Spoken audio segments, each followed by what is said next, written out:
ओम साईराम. नमस्कार मंडळी. मी गेल्या महिन्यात हदग्याची झाडं लावले होते ना, मी ते शेळ्यांसाठी लावलेले आहेत. कारण शेळ्यांसाठी हा चारा खूप उपयुक्त असतो. त्यांची पचनशक्ती सुधारते आणि वजन वाढही छान होते पिल्लांची. आणि तसेच आपल्याला भाजी करायला पण ते कामी येतं. त्या फुलांची भाजी खूप छान होते, पौष्टिक असते ते. म्हणजे म्हातारे माणसं तर शुगरवाले खूप खातात ती भाजी. आमच्याकडे कुण्या भागात खाती नाही, पण मी नाशिकला बघितलं खातात ते. आणि बाजारातही विकल्या जातात. शेतातलं काम जेवढं सोपं वाटतं तेवढं सोपं नसतं. आजूबाजूचा परिसरही आता स्वच्छ झाला आणि हदग्याची झाडं पण आता छान मोकळे झाले.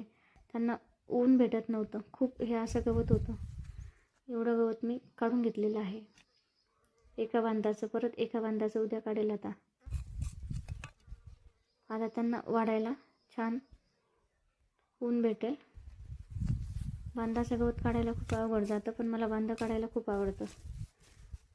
काढायला सोपं जातं, फक्त गवत असतं म्हणून आपण घाबरतो.